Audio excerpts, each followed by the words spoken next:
Additional content from Speedgrass Videos France, Judy Mackay, Maureen Schooling, Karine Headland. Please go check out their various pages and thank you. Here with Mick Headland, former world champion, South Australian champion numerous times. How would you describe yourself, Mick? Who do you see yourself as? Look, probably a bit of a veteran, I guess. Been in the sport for a long time. Still enjoying it, and that's why I'm still going around in circles, I guess. And haven't got too much to prove, I guess, but just still enjoying racing.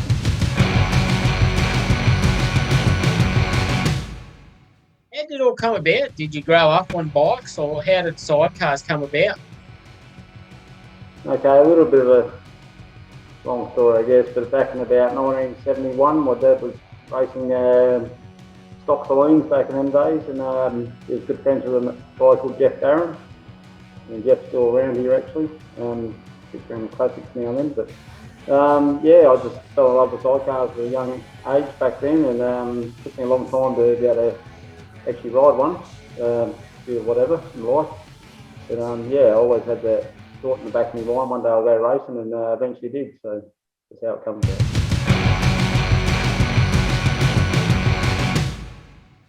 So what was your first bike? Like, what style of sidecar was it? So first one was the old laydown. It was a Paul Clark built bike. Me and AJ Webb Wright, I swung for him for the first season. We ended up crashing the eliminator frame in the Morgan Mile the following year, and AJ gave up for a while, so I went and bought the low rider, the original bike, and just started racing there, and ended up with a eliminator and rode them for nearly 10 years. So maybe that was probably a setback back in the day. The mixers were going hard and winning all the titles, and but eventually upgraded my bike and to a Lind frame, and that's basically the sort of frame we're racing now. I've built my own bike since 2012, but you know, it all comes from the geometry, basically from a Lind originally.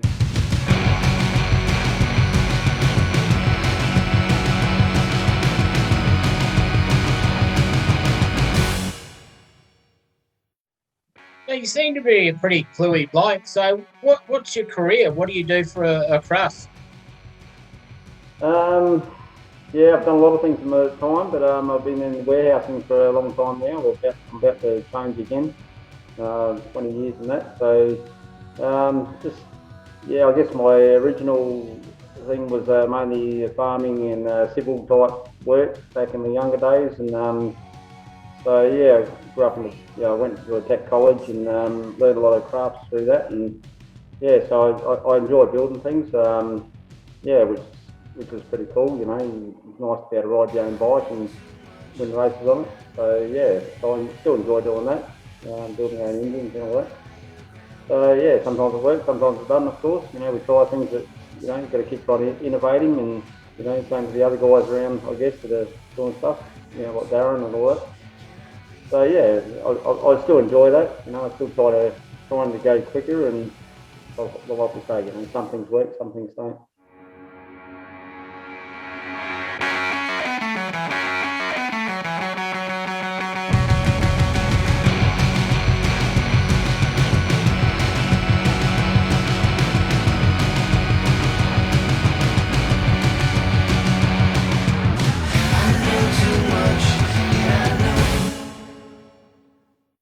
That's the thing. You're never going to learn anything if you don't try. But your frames are called weapon frames. Is that correct?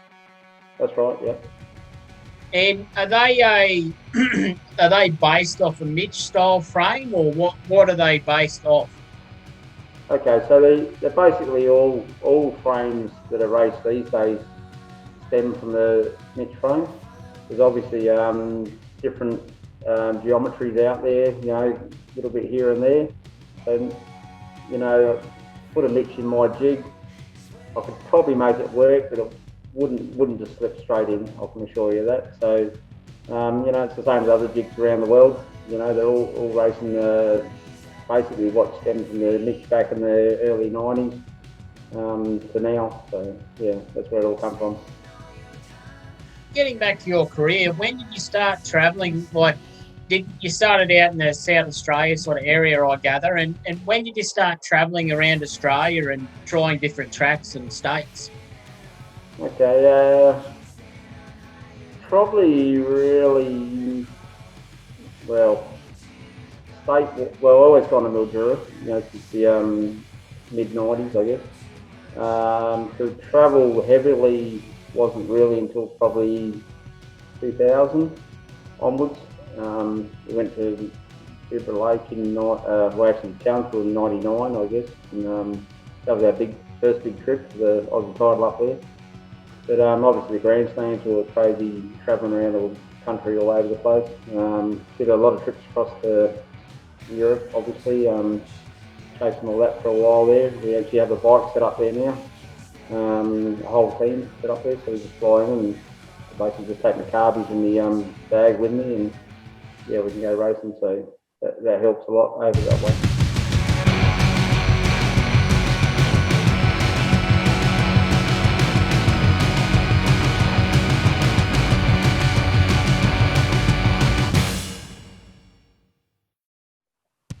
I want to talk about Europe for a second because your partner's from France.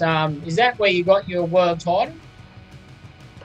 Well, the first one we got was a gold trophy at Wavell, which they had to do 3 gold trophies in a row to become a world title. So we won the last one, which was at Wavell, and then the first world title was at France, yes, at L'Oreal, which Karine come from, and we hit it off there and ended up marrying, so that was pretty cool. And the next one was the year after with my son Jess. We went to Coventry in England, and on a very wet track, we pulled it off there as well, so that was pretty cool.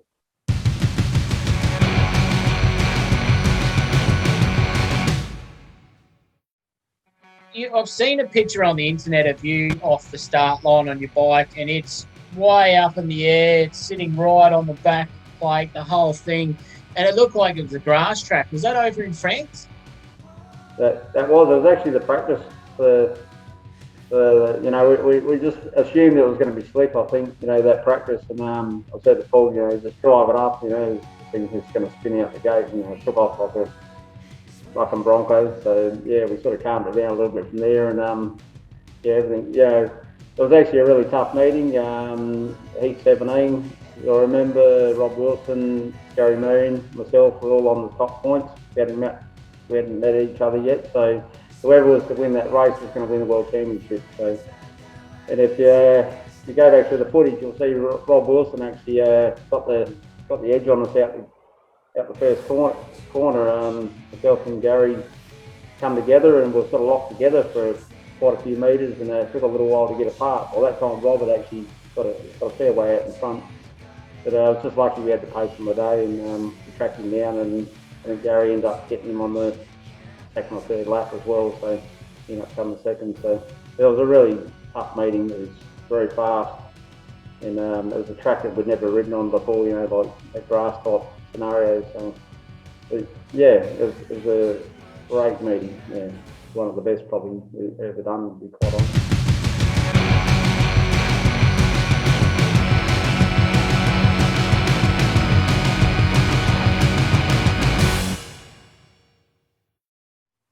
It's interesting talking about the whole grass setup because I've never seen in real life grass track itself. Growing up on Speedway, I've seen, VHSs when I was a kid of it and whatever, and those crash reels or whatever they are.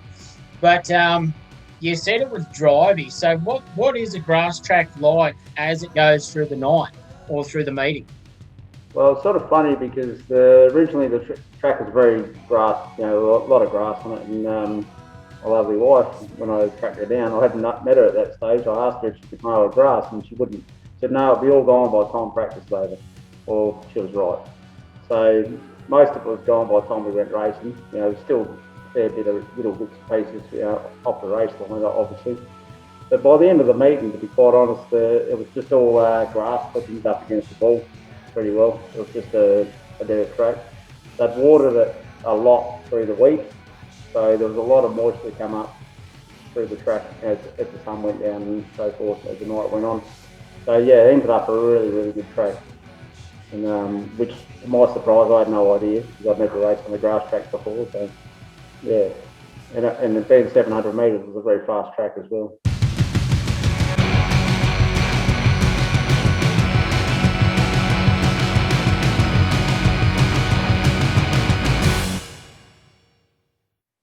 I want to talk to you about the colour red, because every time I think about the colour red, I think Mick Headland straight away. Why? Why red? I don't know. I just always liked red, and red to me has always been a sort of a fast colour, and it stands out, I guess. And it's easy to advertise sponsors on it, because everybody sort of fixes on the red type bike, whether they like red or not, I guess. And it just sort of stuck. Yeah, I actually started off with white, only because I bought the bike as a white, and I was the poor person at the time, and bringing up kids and whatever, and eventually got some money and sponsors together to change to the colour we wanted, and yeah, we ended up with red and stuck. So yeah, and we're probably still a basic looking sort of bike as in sign riding, whatever, but it's sort of what people know us as, so that's why we've stuck with it. And yeah, no complaints from the sponsors or anything. They're happy with the way it is. I think you guys had run out of vinyl with the amount of sponsors you got on your bike. That's so cool. Like, it is simple, but it's exactly as it should be.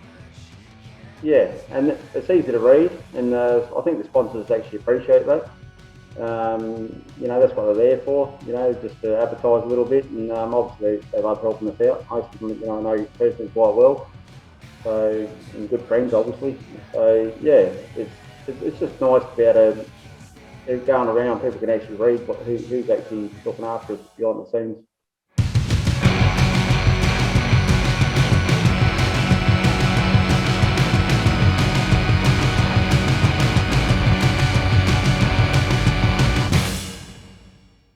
We talked about this before about your sons. Now, from my knowledge, you've got Trent and Jesse. They're off doing their thing with sidecars. I think the Aussie title's coming up, and Jesse's jumping on with Brody from Queensland, well, as you can see. And Trent's done really well since I've been away from bikes for probably 6 years, and all I've ever heard about is Trent doing his thing. Was that inevitable that they come to sidecars because of what Dad was doing?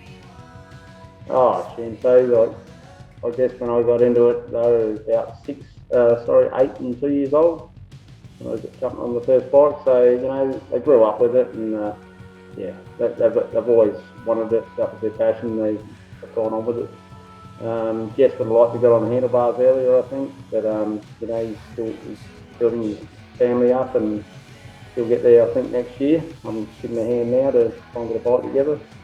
And so he's going to, the swinging days are over for him, and the ankles let go. He had a couple of big ones up Queensland with Lindy last year, the year before.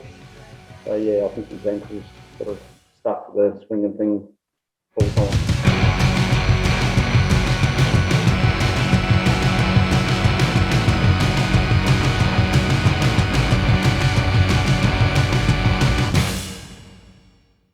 And definitely one of my favourite guys to watch riding. It seems to be, if you're not paying attention, that you're completely out of control and all that, but you're not. You're there, you know where you're at, but it has gone bad for you in the past. What's one crash that you thought, yeah, I'm in trouble here? Probably one of the worst we probably did, where it just let go and we had no control. It was probably when we crashed in New Zealand, in Gisborne. Caught me out big time with the rear tyre thing. They're all running the big slicks, wet weather slicks. And we thought we could just chase them down with a speedway tyre. Well, no, I got that wrong. Come in really hard, and she just let go, and we pretty well fallen always backwards into the wall. So that one hurt. Yeah, that slowed us down big time. Other times, I think pretty well all the top runners are reasonably close to the edge. You have to be to win these days. It's just so tight. You go by the transponder digits. It's nothing. We're talking like hundreds of seconds and things for laps, and it's crazy close. So you really got to trust your passengers, trust the bike, you trust the track and yourself. So yeah, it's a big trust thing all around, and just go for it. What I was trying to get at too with your riding style is, because I'm a nerd in the sense of sidecars, I really pay attention. I really watch things. And from someone who doesn't pay attention, yeah, they might think you're out of control, but you're not. That's the beauty of sidecars. There's different lines, different ways to ride the bike. And you're someone to watch. And my favourite is where you completely make a meal out of the start. That is my favourite thing to watch. Because then you just chase. Yeah, and you know, like the passions I've had in the last at least 10 years, you know, I usually give them a plan B if we do have a crap start, and I'll tell them what I'm going to probably do. It's very likely what we're going to do. So they're sort of on the ball. They don't get caught out, and usually, you know, a lot of the time it will pay off. But we'll just sort of read it, and they usually agree with me. You know, we'll read the track and go, well, this is probably going to work if you're coming out second or third to actually catch up. Because the first half a lap's very crucial, usually, as you'd know. So yeah, it probably looks like, oh, where the hell are they going, you know? But it's usually half a plan that we're actually trying to catch up really quickly, and a lot of the time it will pay off.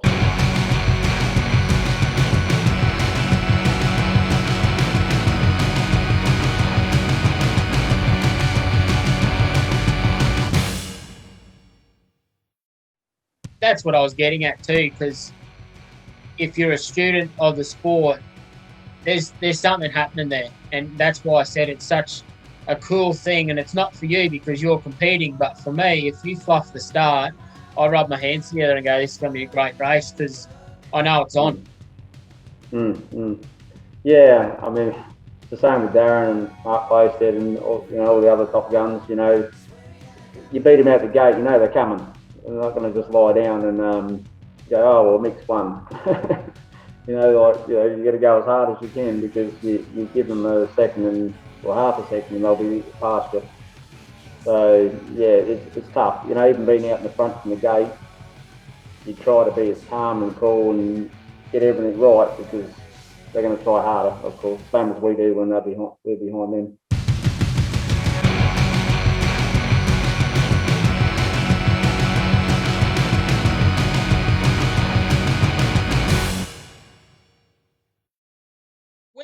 With the travel aspect, especially going to Europe and places like that, logistically, is it a nightmare? Like, who helps sort that sort of thing? Because I talked to Andrew Buchanan last night, and he was telling me about the logistics, and his wife does it all. So how does it work for you? Well, it used to be a bit of a nightmare, because we were flying bikes across to Europe there every year for a little while there, and that was about $7,000 for the container with the bike in it, return. So that was pretty expensive. So yeah, we ended up building a brand new frame and sent it over there, and Mick, which is a good friend and sponsor of mine, helped me out with the motor and things over there, and we sent a heap of stuff over as well with the frame, and we built a bike there basically. So like I was saying before, you know, we have a complete team there now, and we can basically just walk in with our Kevlar bag and set of carbies and go racing, which is very cheap now, because we usually go back every year, obviously to home in France, so see the family and all that, so it's good to do some laps while we're there.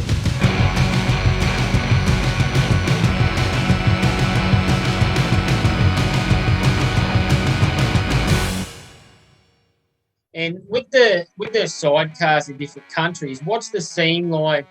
We'll go through them. So what's the scene like in France? How does it differ to Australia? Well, France is struggling with the 1000cc side. So our bike's actually in England at the moment. It's the last place we raced at Somerset.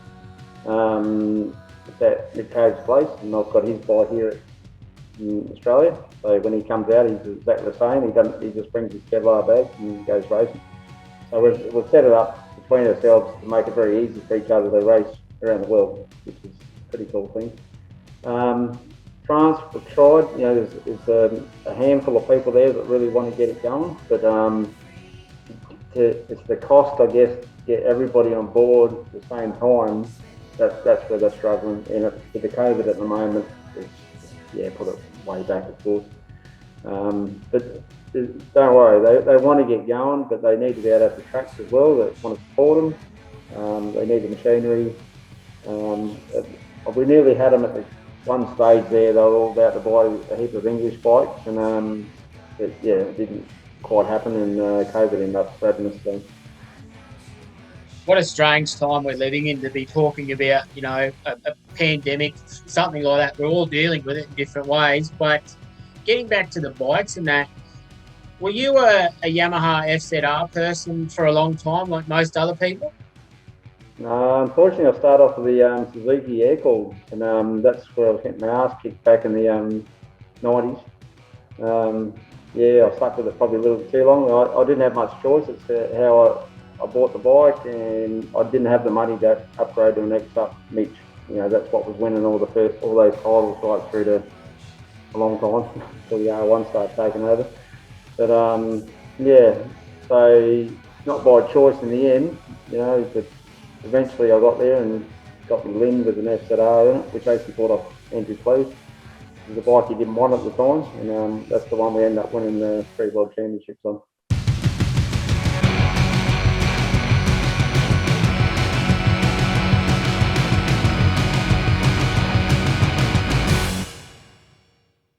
Currently, do you run an R1? Is that correct? Yeah, we're running the crossplane, the earlier crossplane, 9 to 14 model, which is doing good. Mark Placey came out with a later one the other night, and he was going really quick on that as well. So I think that's most people seem to be jumping that way at the moment around Australia.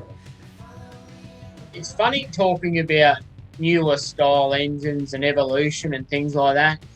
What are some of the things that you think need to happen in sidecars to just keep evolving things? Is it cutting down on costs or upgrading machinery? What do you think are some of the steps that could really open up things in the future?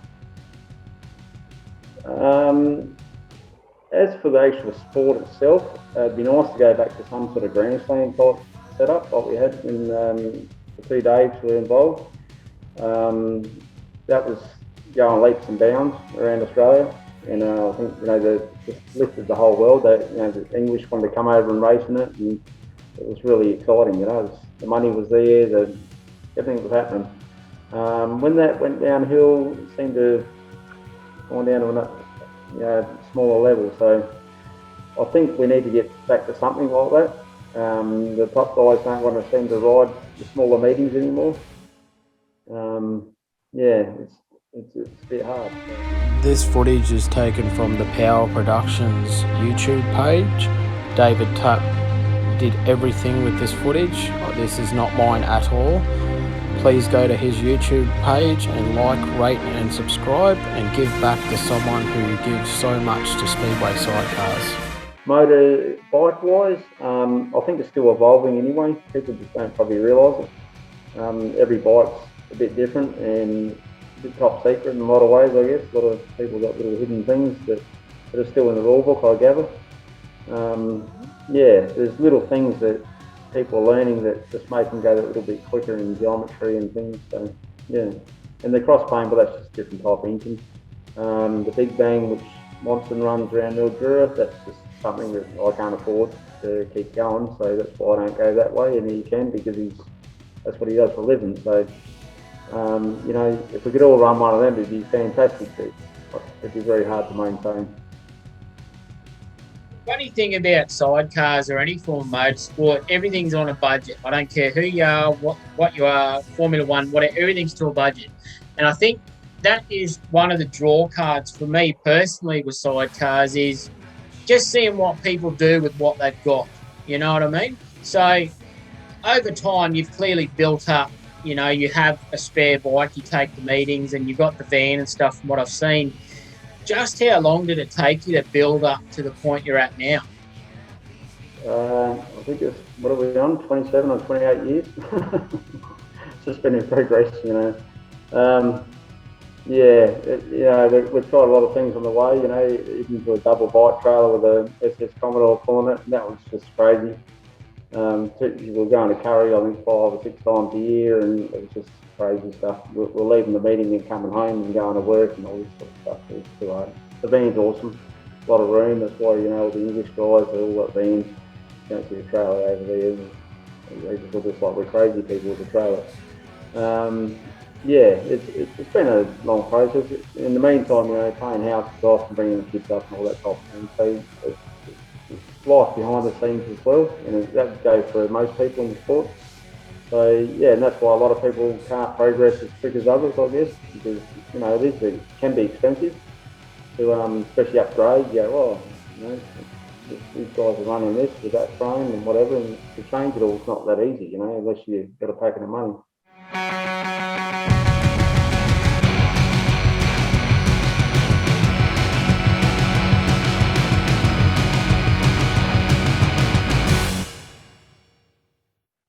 It is important to touch on costs and that. I have no interest in figures publicly because I think if you sat down and equivalate, doesn't matter who you are, how much money you spent, you'd probably cry. But it is expensive, and I think that is part of the reason why when things don't really go to plan at a race meeting, it is so frustrating. That what are some of the things that really deter you from racing? Is it going and having an engine failure or a rain out, or what are the things that just really stick a thorn in your side?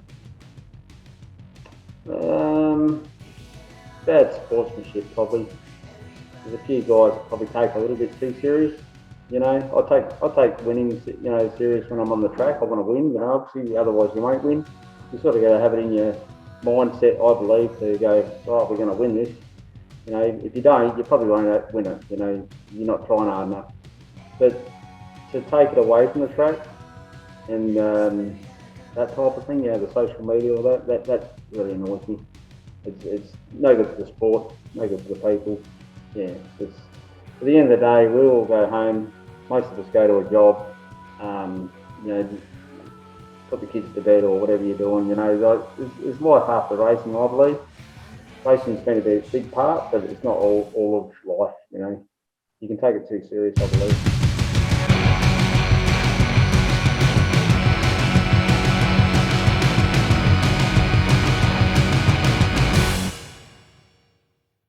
And I've found through sidecars, I've made a lot of friends and a lot of really good people. But I find one of the other things that's really cool is, yeah, you are together because of a race meeting, but then away from the track, you go hang out at a beach or you go do whatever. What are some of the things you like to do away from racing? We're actually pretty into like travelling.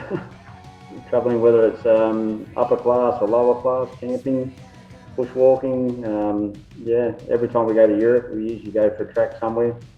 I think last one we did was Portugal and Spain and a bit of walking and things. So yeah, we love that type of thing, just getting out in the bush and did Flinders Ranges this year and Kangaroo Island. And yeah, we just love travelling around and doing stuff away from bikes. And it's not even mentioned, but usually when we're on holidays, we're just on basically vacation, tourists, yeah.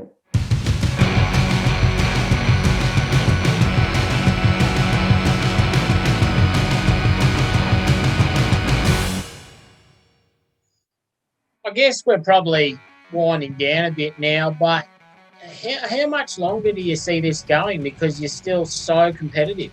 Like, when does that run out? You're about the 50th person this week to ask me that, I reckon. Only because I haven't seen too many people for a year, COVID. I'm figuring I'll wake up one morning and that'll be it, I guess. As in for giving it up, as in totally, maybe never. I don't know. I don't really know. I don't really think about it. I think everybody else thinks about it more than I do, and they sort of ask me, and they'll think, oh yeah, giving up.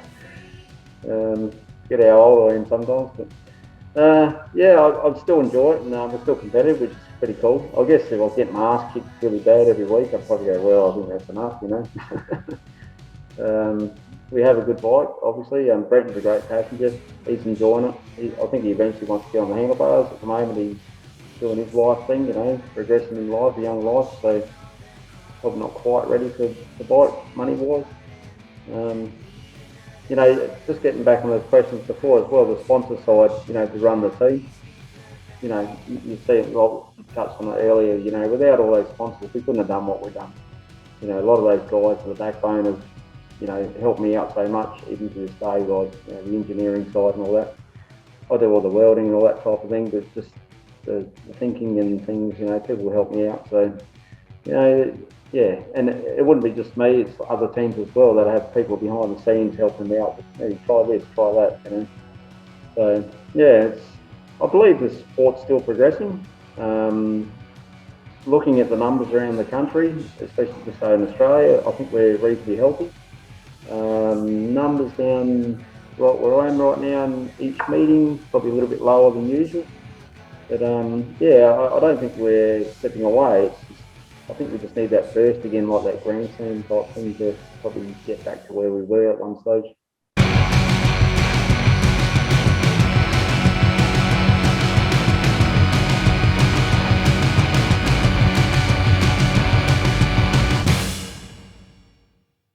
I'm agreeing with everything you're telling me, because I stepped away as the Grand Slams were happening, which is a bit of a shame, but they were awesome from everything I've rewatched and that. So touch on the people that who have helped you. Name them. Talk about them. Well, Ian and Janice Ballas actually, after the 2007 World Title, actually come up to me and approached me, and they ended up helping me out immensely. They actually own the bike we ride now. So if I hung up my boots tomorrow, I'll take it up to Loxton and put it in the shed. Not that you probably mind if I kept in my shed, I don't know. But yeah, so they've been awesome people. The McDonald's in Mildura, they helped me out for the last 10 years plus as well, heaps, just in every way. My mate Andrew Martin, Paul Maynard, engineering wise, we spend most Tuesday nights working on lathes and mills and building things, and some work, some don't. So he's just been absolutely awesome the last, I don't know how many years, long time. He's a school friend, so but he's a little bit more talented on the lathes and mills than I am. I've got the ideas more than he has, and he does what I want him to do. So yeah, and it's pretty well everybody there. I'm just on the bike, you know, auto trade. Trevor, I worked for him 25 years ago. He's just stuck by me, just poured stuff in the team. Yeah, been good. Wally's Bottle Yard, I've been with him my whole career. I think they're the only original, 27 or 8 years. And they just stick by us, and we don't race in Murray Bridge at the moment, you know. It's a bit crazy, you know, all these Murray sponsors sponsoring us when we don't even race them. So it's been really good. It's been a good journey. I've got some really good friends out of it. You know, most of the people on the bike are really close friends, or definitely all friends. So yeah.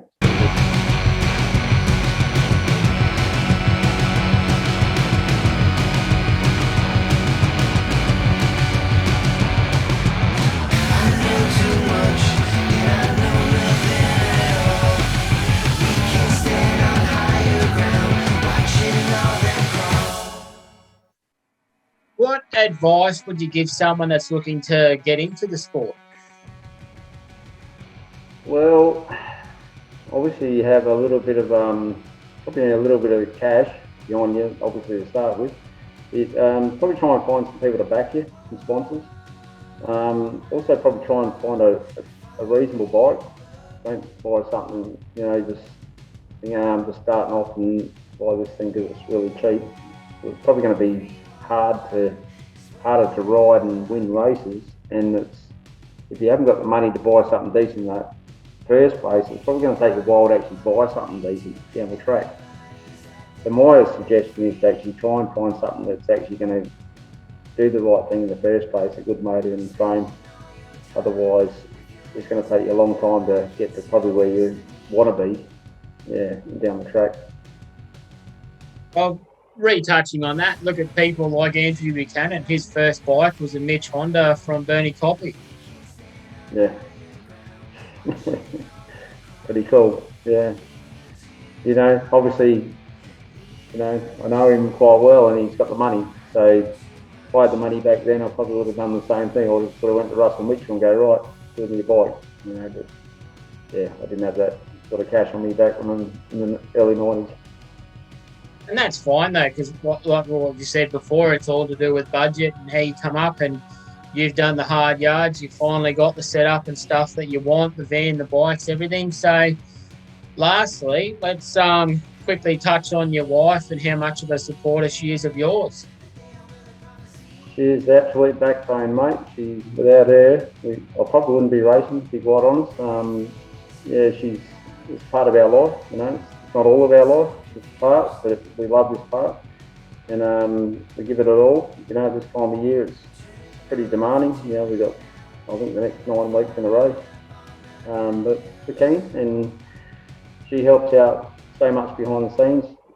She loves her little jobs she does, and the big jobs, I should say. So yeah, it just takes so much off me as well. She does all the social side. My Kevlar bag's always mint. I'm probably the only guy that comes to Speedway with polished boots every meeting, but great, yeah. All right, mate. Well, thanks for having a chat with me today. Thank you.